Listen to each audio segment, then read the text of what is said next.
Good morning, students. Welcome back to my channel. So, in today's class, I will solve a problem on death of a partner, which will be asked for 6 marks question in your examination. It is also a compulsory question. So, now I have taken model question paper 1 as base and I will solve problem which was asked in that paper. Students, ನಾನಿವತ್ತು death of a partner ಮೇಲೆ ಒಂದು problem ಅನ್ನು solve ಮಾಡ್ತಾ ಇದ್ದೀನಿ. So ಇದು ನಿಮಗೆ 6 marks question ಆಗಿರುತ್ತೆ, compulsory question ಆಗಿರುತ್ತೆ. ನಿಮ್ಮ ಎಕ್ಸಾಮಿನೇಷನ್ ಅಲ್ಲಿ ಇದನ್ನ ಕಂಪಲ್ಸರಿ ಕೇಳ್ತಾರೆ. ಸೊ ಮಾಡೆಲ್ ಕ್ವಶನ್ ಪೇಪರ್ 1 ಅನ್ನು ನಾನು ಇವತ್ತು ಆಯ್ಕೆ ಮಾಡ್ಕೊಂಡಿದ್ದೇನೆ. ಸೊ ಆ ಪ್ರಾಬ್ಲಮ್ ಅನ್ನು ನಾನು ಇವತ್ತು ಸಾಲ್ವ್ ಮಾಡ್ತೇನೆ. ಸೊ ಇದನ್ನು ಕೂಡ ನಾನು ಹೊಸ ಮೆಥಡ್ ಅಲ್ಲಿ ಮಾಡ್ತಾ ಇದ್ದೇನೆ. ಅಂದ್ರೆ ಆಸ್ ಪರ್ ಅಕೌಂಟಿಂಗ್ ಸ್ಟ್ಯಾಂಡರ್ಡ್ 26 ಪ್ರಕಾರ ನಾನು ಏನ್ ಮಾಡ್ತಾ ಇದ್ದೇನೆ, ಈ ಪ್ರಾಬ್ಲಮ್ ಅನ್ನ ಇವತ್ತು ಸಾಲ್ವ್ ಮಾಡ್ತಾ ಇದ್ದೇನೆ. ಸೊ ಮೊದಲಿಗೆ ನಾವು ಕ್ವಶನ್ ಅನ್ನ ಒಂದ್ಸತಿ ಓದ್ಕೊಂಡ್ ಬರೋಣ, ಅದಾದ್ಮೇಲೆ ನಾವು ಪ್ರಾಬ್ಲಮ್ ಅನ್ನ ಸಾಲ್ವ್ ಮಾಡೋಣ. So question number 22. So 6 marks question ಕೇಳಿದ್ದಾರೆ. Ramesh, Prakash and Suresh were partners in a firm sharing profits and losses in the ratio of 5:3:2. So ಅವರ ಪ್ರಾಫಿಟ್ ಶೇರಿಂಗ್ ರೇಷಿಯೋ ಕೊಟ್ಟಿದ್ದಾರೆ 5:3:2. ಸೊ 3 ಜನ ಪಾರ್ಟ್ನರ್ಸ್ ಇದ್ದಾರೆ. On 31st March 2020 their balance sheet was as under. So ನಮಗೆ 31st March 2020ಗೆ ಅಂದ್ರೆ financial year ಏನಾಗುತ್ತೆ, 1st April 2019ಗೆ start ಆಗುತ್ತೆ.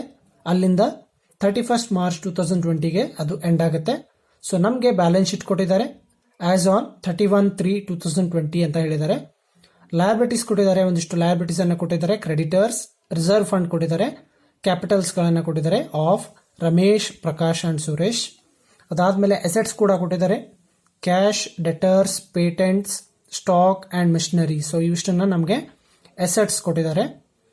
Paragraph ಕೊಟ್ಟಿದ್ದಾರೆ, that is additional information ಕೊಟ್ಟಿದ್ದಾರೆ. Ramesh died on 30th September 2019. So ಇದನ್ನು ಕೂಡ ಇಲ್ಲಿ ಅಂಡರ್ಲೈನ್ ಮಾಡ್ತಾ ಇದ್ದೀನಿ. ಸೊ ಆ ಡೇಟ್ಗೆ ಏನಾಗ್ತಾ ಇದೆ, ರಮೇಶ್ ಡಿಸೀಸ್ ಆಗ್ತಾ ಇದ್ದಾನೆ. It was agreed between his executors and surviving partners that. So ಒಂದು ಅಗ್ರಿಮೆಂಟ್ ಅನ್ನ ಮಾಡ್ಕೊಳ್ತಾರೆ. ಸೊ ಅವನಿಗೆ ಏನೇನು ದುಡ್ಡು ಬರಬೇಕಾಗಿರುತ್ತೆ ಅದರ ಮೇಲೆ ಯಾವ ಬೇಸಿಸ್ ಮೇಲೆ ಕೊಡಬೇಕು ಅನ್ನೋದನ್ನ ಅಲ್ಲಿ ಅಗ್ರಿಮೆಂಟ್ ಮಾಡ್ಕೊಳ್ತಾರೆ. ಸೊ ಇಲ್ಲಿ ಎಕ್ಸಿಕ್ಯೂಟರ್ ಅಂತ ಬಂದು, ಸೊ ರಮೇಶ್ನ ಎಕ್ಸಿಕ್ಯೂಟರ್ ಇರ್ತಾರೆ. ಸೊ ರಮೇಶನ್ ಬದಲು ಯಾರು ದುಡ್ಡನ್ನ ಇಸ್ಕೊಳ್ತಾರೆ ಅವ್ರಿಗೆ ನಾವು ಎಕ್ಸಿಕ್ಯೂಟರ್ ಅಂತ ಕರಿತೇವೆ. ಸೊ ಅವ್ರಿಗೆ ಏನೇನು ಕೊಡಬೇಕು ಅನ್ನೋದನ್ನ ಇಲ್ಲಿ ಒಂದು ಅಗ್ರಿಮೆಂಟ್ ಮಾಡ್ಕೊಳ್ತಾರೆ. First one, goodwill to be valued at 2.5 years purchase of average profit of the previous 4 years whichever. So ನಮಗೆ ಒಂದಿಷ್ಟು ಇಯರ್ಗಳ ಪ್ರಾಫಿಟ್ಸ್ ಗಳನ್ನ ಕೊಟ್ಟಿದ್ದಾರೆ. ಸೊ ಅದನ್ನ ಇಟ್ಕೊಂಡು ನಾವು ಏನ್ ಮಾಡಬೇಕಾಗುತ್ತೆ, ಅವರೇಜ್ ಪ್ರಾಫಿಟ್ ಅನ್ನ ಕಂಡುಹಿಡಬೇಕಾಗುತ್ತೆ ಮೊದಲಿಗೆ. ಅದಾದ್ಮೇಲೆ ನಾವು ಅವರೇಜ್ ಪ್ರಾಫಿಟ್ ಬಂದ್ಮೇಲೆ ನಾವೇನ್ ಮಾಡಬೇಕಾಗುತ್ತೆ, ಅದರಿಂದ ನಾವೇನ್ ಮಾಡಬೇಕು, ಅದನ್ನ ಮಲ್ಟಿಪ್ಲೈ ಮಾಡಬೇಕು. 2.5 years ಪರ್ಚೇಸ್ ಮಾಡಿದಾಗ ನಮ್ಗೆ ಏನಾಗುತ್ತೆ, ಇಲ್ಲಿ ಗುಡ್ ವಿಲ್ ಸಿಗುತ್ತೆ. ಸೊ ಇದನ್ನ ನೀವು ಸರಿಯಾಗಿ ಅರ್ಥ ಮಾಡ್ಕೊಳ್ಬೇಕು. ಸೊ ಇದು ತುಂಬಾ ಇಂಪಾರ್ಟೆಂಟ್ ಆಗುತ್ತೆ. ಸೊ ಇದನ್ನ ಹೇಗೆ ಕ್ಯಾಲ್ಕುಲೇಟ್ ಮಾಡ್ತೀರಿ ಅನ್ನೋದು ನಿಮ್ಗೆ ತುಂಬಾ ಇಂಪಾರ್ಟೆಂಟ್ ಆಗುತ್ತೆ. ಸೊ ಇದನ್ನ ನಿಮ್ಗೆ ಸಾಲ್ವ್ ಮಾಡುವಾಗ ಹೇಳ್ತೀನಿ. Second one, share in the profit from the date of last balance sheet till to the date of death to be calculated on the basis of last year's profit. So ಅವನ share of profit ಎಷ್ಟಿದೆ ಅಂತ ಹೇಳಿದ್ದಾರೆ. So ಅದನ್ನು ಕೂಡ ನಾವು ಇಲ್ಲಿ calculate ಮಾಡಬೇಕಾಗುತ್ತೆ. Based on last years profit ನಾವು ಅದನ್ನು ತಗೊಂಡು ಕ್ಯಾಲ್ಕುಲೇಟ್ ಮಾಡಬೇಕಾಗುತ್ತೆ. Third one, interest on capital to be allowed at 12% per annum. So interest ಅನ್ನ ಕೊಡಬೇಕಾಗುತ್ತೆ. ಸೊ ಅವನು ಎಷ್ಟು ಮಂತ್ಸ್ ಇದ್ದ, ಅವನು ಎಷ್ಟು ಮಂತ್ಸ್ ಕ್ಯಾಪಿಟಲ್ ಅನ್ನ ನಾವು ಬಳಕೆ ಮಾಡ್ಕೊಂಡಿದ್ದೇವೆ, ಆ ಬೇಸಿಸ್ ಮೇಲೆ ನಾವು ಅವನಿಗೆ 12% ಇಂಟ್ರೆಸ್ಟ್ ಅನ್ನ ಕೊಡಬೇಕಾಗತ್ತೆ. ಸೊ ಲಾಸ್ಟ್ಗೆ ನಮ್ಗೆ ಹೇಳಿದ್ದಾರೆ ಪ್ರಿಪೇರ್ ರಮೇಶಸ್ ಕ್ಯಾಪಿಟಲ್ ಅಕೌಂಟ್ ಅಂತ ಹೇಳಿದ್ದಾರೆ. ಸೊ ಇಲ್ಲಿ ಎಕ್ಸಿಕ್ಯೂಟರ್ ಅಕೌಂಟ್ ಅಂತ ಹೇಳಿಲ್ಲ. ಸೊ ಹಾಗಾಗಿ ನಾವು ಅದನ್ನ ಸ್ಕಿಪ್ ಕೂಡ ಮಾಡಬಹುದು. ಸೊ ಬರೀ ನಾವು ರಮೇಶಸ್ ಕ್ಯಾಪಿಟಲ್ ಅಕೌಂಟ್ ಅನ್ನ ಇಲ್ಲಿ ತೋರಿಸಬಹುದು. ಸೊ ಇದಿಷ್ಟು ಇನ್ಫಾರ್ಮೇಶನ್ ಅನ್ನ ಕೊಟ್ಟಿದ್ದಾರೆ. ಸೊ ಈಗ ನಾನು ಫಾರ್ಮ್ಯಾಟ್ ಅನ್ನ ಹಾಕೊಳ್ತೇನೆ, ಅದಾದ್ಮೇಲೆ ಆ ಪ್ರಾಬ್ಲಮ್ ಅನ್ನ ಸಾಲ್ವ್ ಮಾಡ್ತಾ ಹೋಗ್ತೇನೆ. ಸೊ ಸ್ಟೂಡೆಂಟ್ಸ್, ಫಾರ್ಮ್ಯಾಟ್ ಅನ್ನು ಹಾಕೊಂಡಿದ್ದೇನೆ. ಅದ್ರ ಜೊತೆಗೆ ಒಂದಿಷ್ಟು ಅಡಿಷನಲ್ ಇನ್ಫಾರ್ಮೇಶನ್ ಏನ್ ಕೊಟ್ಟಿದ್ದಾರೆ ಅದನ್ನು ಕೂಡ ಇಲ್ಲಿ ಬರ್ಕೊಂಡಿದ್ದೇನೆ. ಸೊ ಮೊದಲಿಗೆ ನಾನು ಫೈನಾನ್ಷಿಯಲ್ ಇಯರ್ ಅನ್ನ ಬರ್ಕೊಂಡಿದ್ದೇನೆ. ಸೊ 1/4/2019ಗೆ ಫೈನಾನ್ಷಿಯಲ್ ಇಯರ್ ಸ್ಟಾರ್ಟ್ ಆಗುತ್ತೆ. ಅಲ್ಲಿಂದ 31/3/2020ಗೆ ಏನಾಗುತ್ತೆ, ಅಲ್ಲಿ ಎಂಡ್ ಆಗುತ್ತೆ. ಆ ನಂತರ ಡೇಟ್ ಆಫ್ ಡೆತ್ ಕೊಟ್ಟಿದ್ದಾರೆ, ಸೊ ಅದನ್ನು ಕೂಡ ಬರ್ಕೊಂಡಿದ್ದೀನಿ. 30th September 2019 ವರೆಗೂ ಅವನು ಇದ್ದಾನೆ. ಸೊ ರಮೇಶ್ ಇದ್ದಾನೆ. ಸೊ ಅಂದರೆ 6 months ಆ ವರ್ಷದಲ್ಲಿ ಎಷ್ಟಿದ್ದಾನೆ, 6 months ಅವನು ಅಲ್ಲಿ ವರ್ಕ್ ಮಾಡಿದ್ದಾನೆ. ಸೊ ಅದನ್ನು ಕೂಡ ಇಲ್ಲಿ ಬರ್ಕೊಂಡಿದ್ದೀನಿ. ಇದು ತುಂಬಾ ಇಂಪಾರ್ಟೆಂಟ್ ಆಗುತ್ತೆ. ಇದರ ಜೊತೆಗೆ ಅವರ ಪ್ರಾಫಿಟ್ ಶೇರಿಂಗ್ ರೇಷಿಯೋ ಕೊಟ್ಟಿದ್ದಾರೆ, Ramesh, Prakash and Suresh. So total 10 shares ಇದಾವೆ. ಅದರಲ್ಲಿ ರಮೇಶ್ನ ಶೇರ್ ಎಷ್ಟಿದೆ, 5/10 ಇದೆ. ಸೊ ಅದನ್ನ ನಾನು ಮಾರ್ಕ್ ಮಾಡ್ಕೊಂಡಿದ್ದೇನೆ. ಅದಾದ ನಂತರ ನಾನು ಫಾರ್ಮ್ಯಾಟ್ ಅನ್ನು ಹಾಕೊಂಡು ಇಲ್ಲಿ ವರ್ಕಿಂಗ್ ನೋಟ್ ಅಂತ ಬರ್ಕೊಂಡಿದ್ದೇನೆ. ಸೊ ಒಂದಿಷ್ಟು ಕ್ಯಾಲ್ಕುಲೇಷನ್ಸ್ ಗಳನ್ನ ನಾವು ವರ್ಕಿಂಗ್ ನೋಟ್ ಅಲ್ಲಿ ಮಾಡಿ ತೋರಿಸಬೇಕಾಗತ್ತೆ. ಸೊ ಮೊದಲಿಗೆ ನಾನು ಬ್ಯಾಲೆನ್ಸ್ ಅನ್ನ ಬರ್ಕೊಳ್ತೇನೆ. ಸೊ ಅವನ ಬ್ಯಾಲೆನ್ಸ್ ಅನ್ನ ನಮಗೆ ಬ್ಯಾಲೆನ್ಸ್ ಶೀಟ್ ಅಲ್ಲಿ ಕೊಟ್ಟಿರ್ತಾರೆ. ಸೊ ಆ ಬ್ಯಾಲೆನ್ಸ್ ಅನ್ನ ಬರ್ಕೊಳ್ತಾ ಇದ್ದೇನೆ. ಸೊ ಹಾಗಾಗಿ ಬೈ ಬ್ಯಾಲೆನ್ಸ್ ಬ್ರಾಡ್ ಡೌನ್ ಅಂತ ಬರ್ಕೊಳ್ತಾ ಇದ್ದೇನೆ. ಸೊ ಇಲ್ಲಿ ರಮೇಶ್ನ ಕ್ಯಾಪಿಟಲ್ ಮಾತ್ರ ಹಾಕ್ತಾ ಇದ್ದೇವೆ. ಸೊ ಹಾಗಾಗಿ ರಮೇಶ್ಗೆ ಏನೇನು ದುಡ್ಡು ಬರಬೇಕಾಗಿದೆ ಅಥವಾ ಅವನ ಕಡೆಯಿಂದ ಕಲೆಕ್ಟ್ ಮಾಡಬೇಕಾಗಿರೋದೆ ಅದನ್ನ ನಾವು ಮಾತ್ರ ಏನ್ ಮಾಡ್ತೀವಿ, ಇಲ್ಲಿ ರೆಕಾರ್ಡ್ ಮಾಡ್ತಾ ಹೋಗ್ತೀವಿ. ಸೊ ಮೊದಲಿಗೆ ಅವನ ಬ್ಯಾಲೆನ್ಸ್ ಅನ್ನ ಬರ್ತಾ ಇದ್ದೇನೆ. ಸೊ ರಮೇಶ್ನ ಬ್ಯಾಲೆನ್ಸ್ ಎಷ್ಟಿದೆ, 30,000 ಕೊಟ್ಟಿದ್ದಾರೆ ಬ್ಯಾಲೆನ್ಸ್ ಶೀಟ್ ಅಲ್ಲಿ. ಸೊ ಅದನ್ನ ಇಲ್ಲಿ ಬರ್ಕೊಳ್ತಾ ಇದ್ದೇನೆ. ಇದಾದ್ಮೇಲೆ ನಮಗೆ ಒಂದಿಷ್ಟು ರಿಸರ್ವ್ಸ್ಗಳು ಇರ್ತವೆ ಅಥವಾ ನಮಗೆ ಪ್ರಾಫಿಟ್ಸ್ಗಳು ಇರ್ತವೆ. ಅದನ್ನ ನಾವು ಆ ಪಾರ್ಟ್ನರ್ಗೆ ಹಂಚಬೇಕಾಗತ್ತೆ. ಸೊ ಇಲ್ಲಿ ಒಂದು ರಿಸರ್ವ್ ಫಂಡ್ ಅಂತ ಇದೆ. ಲಯಬಿಲಿಟೀಸ್ ಕಡೆ ನಮಗೆ ಬ್ಯಾಲೆನ್ಸ್ ಶೀಟ್ ಅಲ್ಲಿ ಲಯಬಿಲಿಟೀಸ್ ನಲ್ಲಿ ರಿಸರ್ವ್ ಫಂಡ್ ಅಂತ ಕೊಟ್ಟಿದ್ದಾರೆ. ಸೊ ಅದರಲ್ಲಿ ಪಾರ್ಟ್ನರ್ನ ಶೇರ್ ಇರುತ್ತೆ. ಸೊ ಹಾಗಾಗಿ ಅವನ ಶೇರ್ ಅನ್ನ ನಾವು ಅವನಿಗೆ ಕೊಡಬೇಕಾಗತ್ತೆ. ಸೊ ಇದನ್ನು ಕೂಡ ನಾವು ಇಲ್ಲಿ ಕ್ರೆಡಿಟ್ ಮಾಡಬೇಕಾಗತ್ತೆ. ಸೊ ಇಲ್ಲಿ ಬಾಯ್ ರಿಸರ್ವ್ ಫಂಡ್ ಅಂತ ಬರ್ತಾ ಇದ್ದಾನೆ. ಸೊ ರಿಸರ್ವ್ ಫಂಡ್ ಇದೆ. ಸೊ ಅವನ ಶೇರ್ ಅನ್ನ ನಾವು ಕೊಡಬೇಕಾಗತ್ತೆ. ಸೊ ಟೋಟಲ್ ರಿಸರ್ವ್ ಫಂಡ್ ಎಷ್ಟಿದೆ, 6,000 ಇದೆ. ಸೊ ಇದರಲ್ಲಿ ಅವನ ಶೇರ್ ಎಷ್ಟಿದೆ, 5/10 ಇದೆ. ಸೊ 5/10 ಮಾಡಿದಾಗ ಎಷ್ಟು ಬರುತ್ತೆ, 3,000 rupees ಬರುತ್ತೆ. ಸೊ ಅದನ್ನ ಬರೆದಿದ್ದೀನಿ. ಇದಾದ್ಮೇಲೆ ನಾವು ಯಾವ್ದಾದ್ರು ಪ್ರಾಫಿಟ್ ಇದೆಯಾ ಅಂತ ನೋಡಬೇಕು. ಸೊ ಯಾವುದೇ ತರಹದ ಪ್ರಾಫಿಟ್ಸ್ ಇಲ್ಲ. ಸೊ ಹಾಗಾಗಿ ನಾವು ಅಡ್ಜಸ್ಟ್ಮೆಂಟ್ಗೆ ಬರಬೇಕು. ಸೊ ಅಡ್ಜಸ್ಟ್ಮೆಂಟ್ ಅಲ್ಲಿ ಫಸ್ಟ್ ಒನ್ ಏನಿದೆ, ಗುಡ್ ವಿಲ್ ಅನ್ನ ಕ್ಯಾಲ್ಕುಲೇಟ್ ಮಾಡಬೇಕಾಗುತ್ತೆ. ಸೊ ಇಲ್ಲಿ ಗುಡ್ ವಿಲ್ ಅಮೌಂಟ್ ಕೊಟ್ಟಿಲ್ಲ ನಮಗೆ. ಸೊ ಅದನ್ನ ನಾವು ಅಬ್ಸರ್ವ್ ಮಾಡಬೇಕು. ಗುಡ್ ವಿಲ್ ಅಮೌಂಟ್ ಅನ್ನ ನಮಗೆ ಡೈರೆಕ್ಟ್ ಆಗಿ ಕೊಟ್ಟಿಲ್ಲ. ಸೊ ಅದಕ್ಕೆ ನಾವು ಏನ್ ಮಾಡಬೇಕಾಗುತ್ತೆ, ಗುಡ್ ವಿಲ್ ಅನ್ನ ಹೇಗೆ ನಾವು ಕ್ಯಾಲ್ಕುಲೇಟ್ ಮಾಡಬೇಕಾಗುತ್ತೆ, ಅವರೇಜ್ ಪ್ರಾಫಿಟ್ ಏನ್ ಬಂದಿರುತ್ತೆ ಅದರ 2/5 ಏನಾಗುತ್ತೆ, ನಮ್ಮ ಗುಡ್ ವಿಲ್ ಆಗುತ್ತೆ. ಅಂದ್ರೆ ಅದನ್ನ ಮಲ್ಟಿಪ್ಲೈ 2.5ಗೆ ನಾವು ಮಲ್ಟಿಪ್ಲೈ ಮಾಡಿದಾಗ ನಮ್ಗೆ ಏನಾಗುತ್ತೆ, total goodwill of the firm ಸಿಗುತ್ತೆ. ಸೊ ಅದಕ್ಕೆ ನಮಗೆ ಅವರೇಜ್ ಪ್ರಾಫಿಟ್ ಕೂಡ ಗೊತ್ತಿಲ್ಲ. ಸೊ ಅವರೇಜ್ ಪ್ರಾಫಿಟ್ ಅನ್ನ ನಾವು ಮೊದಲಿಗೆ ಕಂಡುಹಿಡಿಬೇಕು. ಅದಾದ್ಮೇಲೆ ಗುಡ್ ವಿಲ್ ಅನ್ನ ಇಲ್ಲಿ ಕ್ಯಾಲ್ಕುಲೇಟ್ ಮಾಡ್ಕೊಳ್ಬೇಕು. So therefore working note ಅಲ್ಲಿ ಬರ್ತಾ ಇದ್ದಾನೆ, average profit is equal to, so average profit ಅನ್ನ ಕಂಡುಹಿಡಿಬೇಕು. ಅದರದೇ ಆದ ಅದಕ್ಕೆ ಫಾರ್ಮುಲಾ ಇದೆ. So total profit, average profit is equal to total profit divided by number of years. So number of years ಮಾಡಬೇಕಾಗುತ್ತೆ. ಎಷ್ಟು ವರ್ಷದ ಪ್ರಾಫಿಟ್ ಕೊಟ್ಟಿರ್ತಾರೆ ಅದನ್ನ ನಾವು ಡಿವೈಡ್ ಮಾಡಬೇಕಾಗುತ್ತೆ. ಸೊ ಟೋಟಲ್ ಪ್ರಾಫಿಟ್, ಸೊ ನಮಗೆ 4 ವರ್ಷದ ಪ್ರಾಫಿಟ್ ಅನ್ನ ಕೊಟ್ಟಿದ್ದಾರೆ. 2016-17 ಕೊಟ್ಟಿದ್ದಾರೆ 12,000, 17-18 ಕೊಟ್ಟಿದ್ದಾರೆ 20,000. ಸೊ ಪ್ರಾಫಿಟ್ಸ್ ಅನ್ನ ಇಲ್ಲಿ ಬರ್ಕೊಳ್ತಾ ಇದ್ದೇನೆ. 18-19 ಕೊಟ್ಟಿದ್ದಾರೆ 13,000 ಅಂಡ್ 19-20 ಕೊಟ್ಟಿದ್ದಾರೆ 15,000. ಸೊ ಇದಿಷ್ಟು ನಮಗೆ 4 ವರ್ಷದ ಪ್ರಾಫಿಟ್ಸ್ ಗಳನ್ನ ಕೊಟ್ಟಿದ್ದಾರೆ. So number of years will be 4 ಆಗುತ್ತೆ. ಸೊ ನಂಬರ್ ಆಫ್ ಇಯರ್ಸ್ 4 ಆಗುತ್ತೆ. ಸೊ ಟೋಟಲ್ ಎಷ್ಟಾಗುತ್ತೆ, 60,000 ಆಗುತ್ತೆ. ಸೊ ಡಿವೈಡೆಡ್ ಬೈ 4 ಮಾಡಬೇಕಾಗುತ್ತೆ. ಸೊ 60,000 ಡಿವೈಡೆಡ್ ಬೈ 4 ಮಾಡಿದಾಗ ಎಷ್ಟು ಬರುತ್ತೆ, 15,000 ಬರುತ್ತೆ. ಸೊ ಅವರೇಜ್ ಪ್ರಾಫಿಟ್ ಎಷ್ಟು ಬರುತ್ತೆ, 15,000 ಬರುತ್ತೆ. ಸೊ ಈಗ ಅವರೇಜ್ ಪ್ರಾಫಿಟ್ ನ 2.5% ಅಂದ್ರೆ 2.5 years ಪರ್ಚೇಸ್ ಅಂತ ಹೇಳಿದ್ದಾರೆ. ಸೊ ಅದು ನಮ್ಮ ಗುಡ್ ವಿಲ್ ಆಗಿರುತ್ತೆ ಅಂತ ಹೇಳಿದ್ದಾರೆ. ಸೊ ಈಗ ಗುಡ್ ವಿಲ್ ಅನ್ನ ಕ್ಯಾಲ್ಕುಲೇಟ್ ಮಾಡಬೇಕಾಗುತ್ತೆ. ಸೊ ಇಲ್ಲಿ therefore goodwill is equal to average profit into number of years purchased. So ನಮಗೆ ನಂಬರ್ ಆಫ್ ಇಯರ್ಸ್ ಪರ್ಚೇಸ್ಡ್ ಹೇಳಿದ್ದಾರೆ. So average profit into number of years purchase ಮಾಡಬೇಕಾಗುತ್ತೆ. So average profit ಅನ್ನ ಕಂಡುಹಿಡಿದಿದ್ದೀವಿ 15,000 rupees into number of years purchase. So ನಮಗೆ ಹೇಳಿದ್ದಾರೆ good will ಅಂತ ಕೊಟ್ಟಾಗ 2.5 year purchase ಅಂತ ಕೊಟ್ಟಿದ್ದಾರೆ. ಸೊ 15,000 ಇಂಟು 2.5 ಮಾಡಬೇಕಾಗುತ್ತೆ. ಸೊ 15,000 ಇಂಟು 2.5 ಮಾಡಿದಾಗ ಎಷ್ಟಾಗುತ್ತೆ, ನಮಗೆ total goodwill of the firm ಸಿಗುತ್ತೆ. ಎಷ್ಟು ಸಿಗುತ್ತೆ? 37,500 ಸಿಗುತ್ತೆ total goodwill of the firm. So total goodwill of the firm ಅಲ್ಲಿ ನಾವೇನ್ ಮಾಡ್ಬೇಕಾಗತ್ತೆ? Therefore share of Ramesh ಮಾಡಬೇಕಾಗುತ್ತೆ. ಸೊ ರಮೇಶ್ನ ಶೇರ್ ಏನ್ ಮಾಡಬೇಕಾಗುತ್ತೆ? ನಾವಿಲ್ಲಿ ಕ್ಯಾಲ್ಕುಲೇಟ್ ಮಾಡಬೇಕಾಗುತ್ತೆ. ಟೋಟಲ್ 37,500 ಇಂಟು ಅವನ ಶೇರ್ ಎಷ್ಟಿರುತ್ತೆ? 5/10 ಇರುತ್ತೆ. ಸೊ 5/10 ಮಾಡಿದಾಗ ನಮ್ಗೆ ಎಷ್ಟು ಬರುತ್ತೆ? 18,750 ಬರುತ್ತೆ. ಎಷ್ಟು ಬರುತ್ತೆ? 18,750 ಶೇರ್ ಆಫ್ ರಮೇಶ್. ಸೊ ರಮೇಶಿಗೆ ಗುಡ್ ವಿಲ್ ನ ಶೇರ್ ಎಷ್ಟಿದೆ?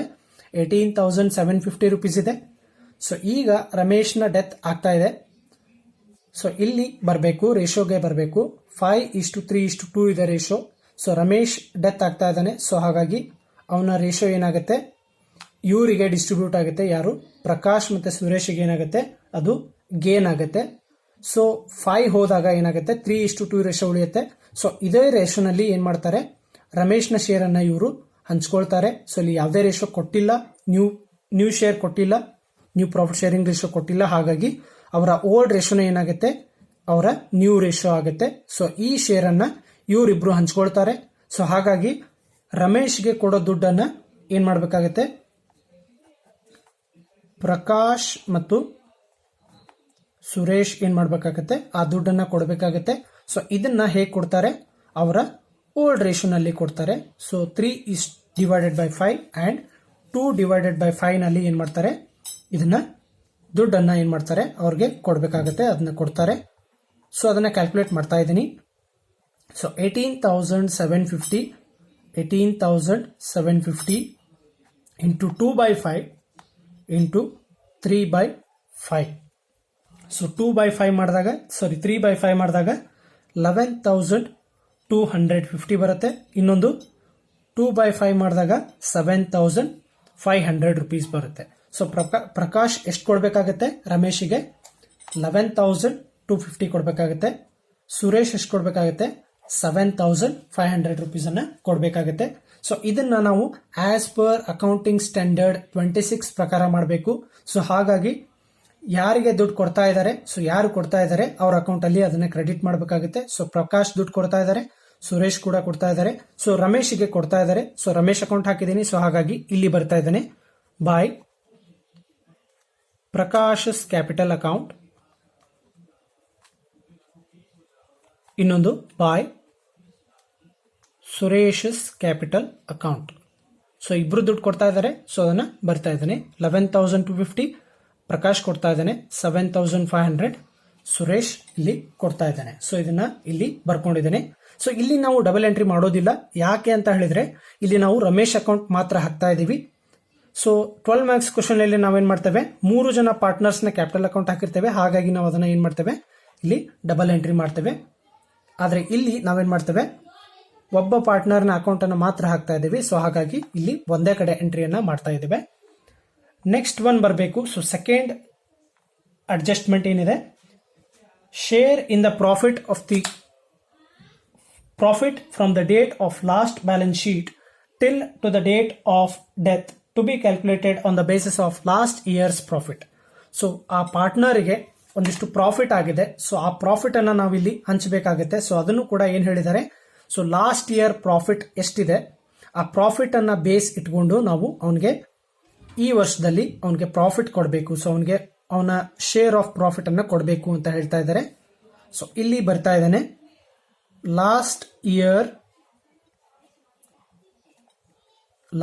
Years profit is equal to, so last year profit ಎಷ್ಟಿದೆ ಅದನ್ನ ತಗೊಳ್ಬೇಕಾಗುತ್ತೆ.